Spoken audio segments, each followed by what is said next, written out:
Assalamualaikum warahmatullahi wabarakatuh. Waalaikumsalam warahmatullahi wabarakatuh. Permisi Bapak, di sini kami ada tugas dari mata kuliah Pancasila.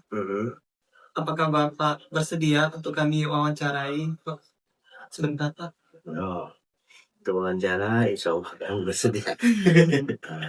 Silakan yang bisa kami jawab kami jawab. Kalau belum kami bisa jawab nanti jadi PR. Silakan.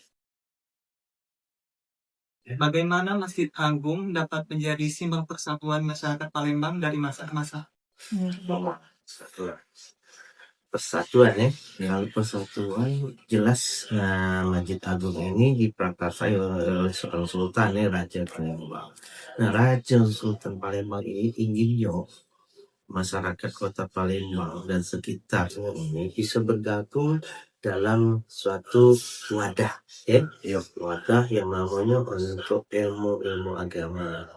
Kebenaran beliau adalah seorang sultan juga seorang hafiz ya, hafiz Quran juga lulus beliau, dan dia pengen masyarakat Palembang bisa menjadi masyarakat yang madani ya, yang Islamnya luar biasa. Untuk mempersatukan rakyat walaupun yang non muslim ada juga ya, tetap dia menyambut untuk orang-orang yang ingin bergabung menjadi seorang muslim ya, Islam. Nah, jamaah sekitar itu alhamdulillah banyak merespon sultannya. Untuk pembangunan pun dijalankan dengan baik. Kemudian dalam selesai pembangunan masjid jadi, masyarakat berkumpul. Nah, itu jadi kesatuan di dalam Masjid Agung Sultan Muhammad dari Palembang.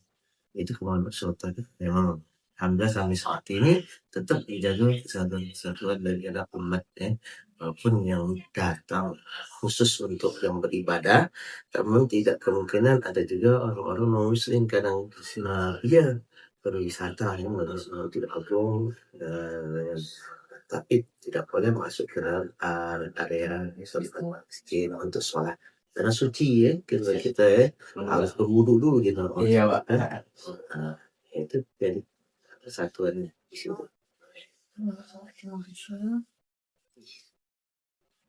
Apa saja kegiatan sosial yang menunjukkan kepedulian terhadap sesama? Nah, alhamdulillah Masjid Agung ini adalah tempat kumpul orang-orang yang mana dari kalangan mana deh, dari bawah sampai ke atas ya, dari yang biasa sampai pejabat itu merangkul diangkut dari rumah yang sedang ngapain. Nah, cara bagaimana? Yang pertama, Yayasan Masjid Agung ya membawahi banyak organisasi, terutama organisasi yang ada di bawah Masjid Agung ini adalah IMMA Ikatan Muslimah Masjid Agung, kemudian IRMA Ikatan Remaja Masjid Agung, kemudian ada namanya Ma'had Darussalam di mana tempat berkumpulnya wong-wong yang pengen belajar tentang agama Islam ya, dengan kitab-kitab dari guru-guru yang bersanad dengan guru-guru mereka sampai ke Rasulullah SAW. Nah, di gedungnya ada tersedia. Dan sekarang ini sudah 9 tahun berdiri sekolah dasar Ma'had Darussalamnya. SD ya. Kemudian TK Darussalam. Kemudian TPA Darussalam. Nah, selain itu untuk menambah ilmu jamaah yang di luar organisasi, seperti jamaah-jamaah yang datang dari luar ya, dari masyarakat kita sekitar nih yang berdagang sekitar sini, toko kayaknya menambah ilmu, maka pengurus Yayasan Palembang sudah menyediakan wadah yang namanya Camsa, Ba'da Zuhur, Ba'da Asyar, dan Ba'da Maghrib ya. Isya itu ada majelis zikir ya, yang pada Isya itu kalau nggak salah malam Kamis sama malam Minggu. Jadi zikir Ratib Saman dan zikir Ratib Atos, zikir Al-Hadad ya. Nah, itu banyak sekali untuk menyatukan umat ya, dan untuk memperhatikan lebih dalam lagi di bawah Yayasan Raja itu ada namanya Lembaga Pembinaan Penyantunan Anak Yatim. Nah, inilah alhamdulillah mulai tahun tahun kemarin kita mulai untuk nyantun sudah sekitar tahun 80-an sudah ada itu lembaga penyantunan anak yatim sampai saat ini. Terus bergerak untuk nyantunin anak-anak yatim sekitar Kota Palembang ini. Bahkan ya Kota Palembang ini kami bina. Saat ini sudah kami daftar dalam database kami yatim yang kami terima soal itu 500 anak yatim. Dan setiap bulan kami kasih kami santuni sebesar kalau 2-3 bulan yang kemarin bahkan bulan kemarin setiap bulannya kami kasih 200 per anak. Jadi sekitar berapa juta? Berapa ratus juta? 100 juta. Alhamdulillah tersalurkan. Setiap bulan ada donatur tertentu. Kemudian donatur yang masuk ke celengan. Alhamdulillah. Tetap kami insya Allah Senin ini kami sampaikan lagi untuk memberikan kemaslahatan buat umat mereka yang memang mereka butuh yatim itu nggak ada ayah ya bergantung sama ibunya tapi ibunya kalau ada warisan ya enak tapi kalau nggak ada kadang dia jadi pembantu itu yang jadi rumah tangga ada yang jualan nggak seberapa karena pengeluarannya besar kan sama minjem ke judul-judul. Nah ini yang bahaya nih yang minjem judul-judul ini. Kasihan mereka. Itu kemampuan Masjid Agung cuma sedikit gak ada. Cuma bisa memberikan sebulan paling besar 200. Kalau nggak sanggup kadang 100. Kalau 100 kita kesian cuma ongkos kalau misalnya dia naik mobil atau naik gojek sedikit kan. Kami sahkan bisa 200. Kalau dia naik ojek alhamdulillah bisa untuk beli beras sekarung jadi itulah kebetulan dari Masjid Agung Palembang kepada masyarakat Kota Palembang. Selain itu ada juga kerjasama dengan pemerintah Kota Palembang, pemerintah provinsi dan Bangka itu biasanya dalam PHBI melaksanakan hari-hari besar Islam. Bagaimana upaya masjid agar fasilitas ibadah dapat diakses secara adil dan merata oleh seluruh lapisan masyarakat?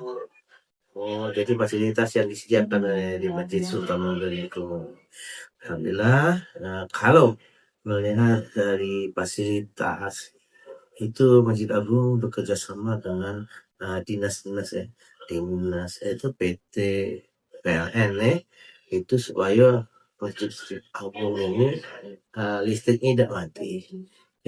Dibuatlah suatu program yang namanya listrik yang otomatis artinya saluran 1, 2 itu bisa connect. Ketika saluran 1 mati dia langsung connect ke saluran 2. Jadi setiap hari itu masjid mati sebentar langsung itu. Nah yang lain jalur 1 misalnya mati kecuali kalau mati total. Nah tidak bisa. Tapi siap Masjid Agung ada genset gensetnya yang besar di belakang pos satpam itu ada genset yang dikurung itu kami siapkan fasilitas untuk penerangan untuk sound systemnya suaranya pengeras semuanya siapkan untuk supaya masyarakat yang sholat atau mendengarkan cawisan atau tausiah di Masjid Agung bisa terdengar bisa dengar apa yang dan juga ada fasilitas yang bisa mencapai medsos secara langsung. Pernah lihat kalau mau klik di yayasan MAP TV Masjid Agung MAP MAP TV boleh di Facebook ada di Instagram ada di medsos itu ada nah juga untuk fasilitas untuk masyarakat yang sholat yang belum mengambil wudhu kita siapkan fasilitas wudhu dan WC walaupun tidak nampung semuanya tapi antrian nggak apa-apa kan kalau hari-hari biasa insya Allah tercover mereka tidak perlu lama tapi kalau hari Jumat itu yang agak repot apalagi hari Lebaran Idul Fitri Idul Adha itu penuh Masjid Agungnya dari dalam sampai ke lapangan, bahkan sampai ke atas proyek ini musim ya, sampai ke kita ini penuh, sampai ke lapangan Pelumpera, sampai bahkan sampai ke pasar. Pasar apa yang 16 ya, tempat jalan Masjid Lama itu, lorong basah gitu kan situ ya. Nah, sampai di situ ya. Jadi disiapkan kerjasama dengan Pemkot ya, menyiapkan fasilitas wudhu. Mobil wudhu itu adalah mobil pam ya, pam buat wudhu apa titik ada. Nah, di Masjid Agung setiap harinya pasti ada tempat wudhu dan WC, ada fasilitasnya. Ya, itulah fasilitas yang disediakan juga untuk menjaga keamanan sepatu dan barang-barang dari masyarakat yang dari luar mungkin bawa barang. Kami siapkan tempat untuk penitipan barang dan sandal. Ya, nah, itu pun seikhlasnya ngasih. Kalau nggak ada juga nggak apa-apa, titip aja. Ya, tapi kalau misalnya ada rezeki silakan. Ya, tidak banyak terserah seikhlasnya. Nah, 1.000, 2.000 boleh. Nah, padahal kan kesian mereka tidak digaji ya waktu itu. Mereka mengharapkan dari situ. Tapi kalau sedekah kita dengan ikhlas, insya Allah membantu mereka juga. Ya, itu fasilitas yang ada di Masjid Agung. Untuk keamanan ada pos keamanan dari Serpes, petugas keamanan. Ada CCTV yang bisa memantau titik-titik yang rawan ya. Suka ada orang iseng ya. Nah, namanya juga masyarakat itu kan orang yang tidak sama ya. Di masjid itu mau baik ya loh. Aduh, orang yang tertentu yang istilahnya dia terpaksa atau gimana untuk menjaga keluarganya mungkin ya. Atau juga ada yang main judi online, dapat duit, saya pikir lagi itu ada HP yang di tangannya atau terkapar, tidaknya sering kejadian. Tapi tetap kita pantau ya siapa yang bisa. Nah, itu CCTV guna kita pantau. Bila kalau nggak salah, kalau ada di sekitar hampir 18 ini CCTV ya, titiknya titik 18 titik yang disiapkan 10 tempat sholat wanita, semuanya ada titik CCTV. Itu fasilitas kesehatan sekarang. Yes. Baik Pak, terima kasih sudah bersedia untuk kami wawancarai.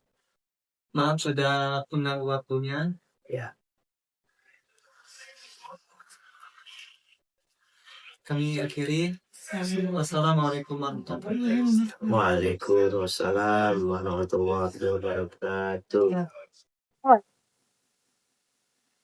Ini sih Pak. Ya, Assalamualaikum warahmatullahi wabarakatuh. salah. Deketin lagi di social distancing kan nih.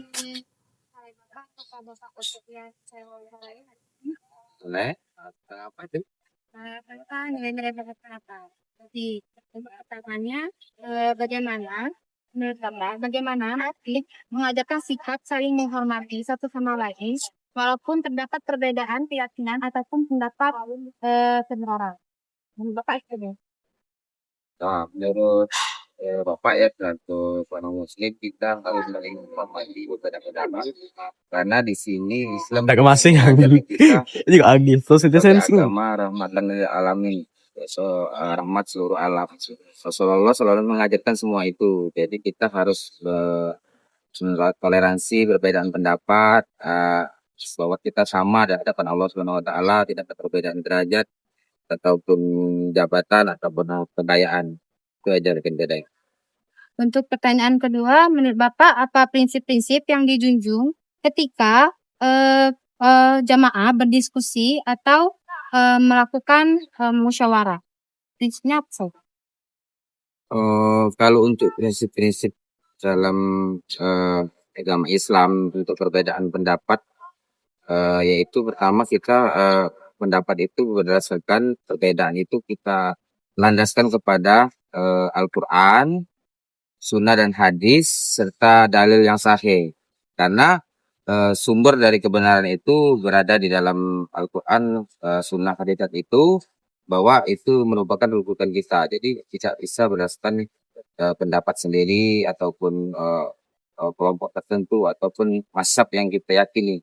Jadi berdasarkan semuanya pada Al-Quran, Sunnah, hadis, dan dalil yang sahih. Gitu saja. Baik Pak, terima kasih atas jawabannya. Dan saya akhiri wassalamualaikum warahmatullahi wabarakatuh. Waalaikumsalam warahmatullahi wabarakatuh. Assalamualaikum warahmatullahi wabarakatuh. Permisi Bu, di sini kami izin untuk minta waktunya. Kenapa kami dari kelompok 2 yang beranggotakan 4 orang. Perkenalkan nama saya Muhammad Iksan Wira. Dan teman saya bernama Nauli Amaliki, Andini Nurfatia, dan Andita Kendini.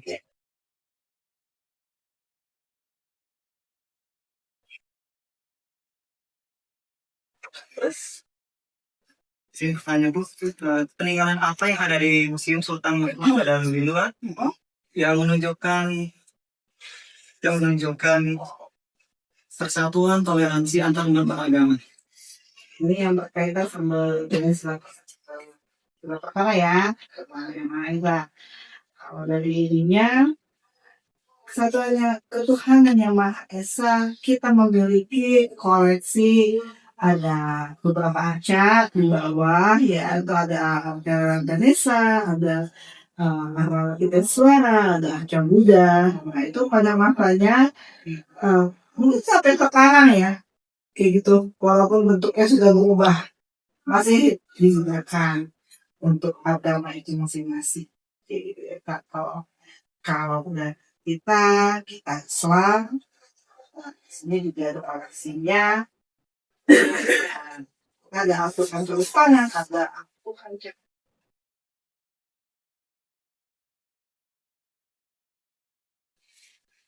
terus Selanjutnya, koleksi apa yang menunjukkan kehidupan sosial masyarakat Palembang?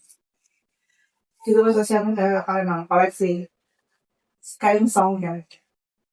Kain songket itu memiliki, kalau itu bisa dicapai dengan apa ya, kehidupan sosial.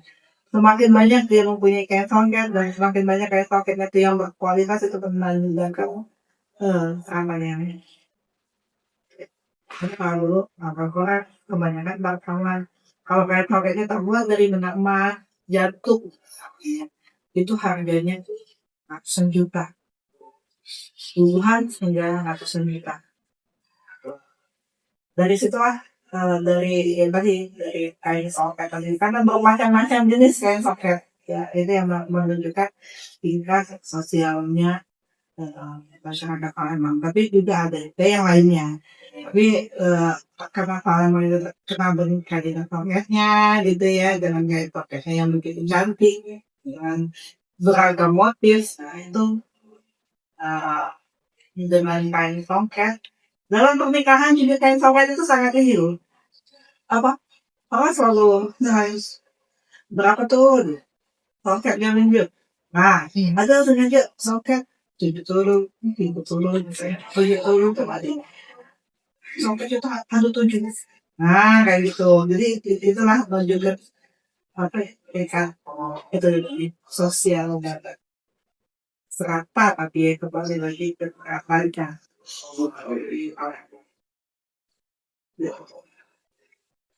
Selanjutnya, koleksi apa yang menggambarkan persatuan masyarakat Palembang? Akan koleksi yang menunjukkan kesatuan masyarakat Palembang. Artefak bisa juga jadi seperti museum. Ya, museum ini usianya sudah 200 tahun bangunannya. Dan bernilai sejarahnya tinggi. Terus juga karena dari situ katanya kan gini, perjuangannya masyarakat Palembang tuh ya dari peningkatan di sini, rumah ini tuh bangunan ini Dulunya keraton dihaluskan, digantilah menjadi rumah residen Belanda. Setelah itu rumah residen Belanda di zaman perang itu berubah dibikin Jepang Belanda lagi gitu ya. Nah, dari situ menjadi markas-markas dari setiap penjajah ya, dari Jepang ke Belanda, Inggris, Belanda, gitu. Dari situ lah jadi perjuangan, iya, perjuangan dari masyarakat Palembang itu.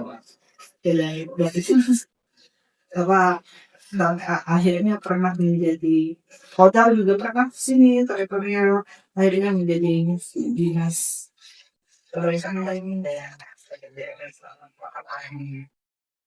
Sampai sekarang jadi Pertanyaan selanjutnya, bagaimana nilai musyawarah pada masa kesultanan dapat dijadikan pembelajaran bagi generasi muda? musyawarah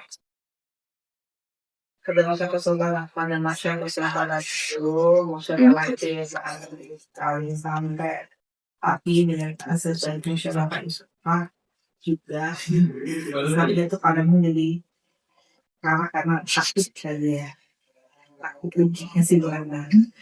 Jadi pada itu kita sedikit perang itu antara Belanda dan Sultan, terjadilah musyawarah itu. Kalau hari Jumat kita libur dulu perang selalu kita akan melakukan ibadah. Kalau di hari Minggu mereka juga stop lah karena mereka di hari ibadah. Tersimpan tadinya nanti Belanda karena Sultan ini orangnya kalah kuat sekali, dia nggak mau mengalah dan dengan siasat fisiknya Belanda menyerang dia. Saat Sultan tidak ada, Belanda menyerang dan menangkap itu Sultan menang. Jadi bukan mengalah Belanda semua. Tetapi itu musyawarah itu sudah terjadi musyawarah. Tapi kalau musyawarahnya yang bagus ya bagus ya. Tapi kalau musyawarahnya ya cara Belanda tadi bagus kan, ya licik gitu kan. Ketika punya kayak gitu, yang musyawarah terus ya dan Itu pertanyaan selanjutnya, menurut Ibu bagaimana upaya menciptakan masyarakat yang kurang? upaya dalam menciptakan masyarakat yang lebih adil dan makmur. Kalau kita kaitkan sama koleksi aja ya. Iya. Di situ di bawah tuh ada yang namanya koleksi alam tuh. Itu Raja Dabutaya membuat taman yang bernama Sri Setra. Dia membuat taman itu tujuannya untuk kesejahteraan rakyat. Karena di situ ibaratnya itu taman tuh jadi taman umum, hasilnya bisa dinikmati oleh seluruh masyarakat. Jadi sudah dipikirin itu. Coba ya, ada terbilang yang saya aku harus membuat sesuatu untuk maksudnya. Siapa maksudnya ke Koleksinya sudah tersedia. Soal tersedia kami wawancarai sebentar. Sudah mengenai waktunya. Baiklah, sekian sesi wawancara kita pada hari ini di Museum Sultan Mahmud Badarudin II Palembang. Sekian dari kelompok 2. Saya akhiri. Assalamualaikum warahmatullahi wabarakatuh. Waalaikumsalam.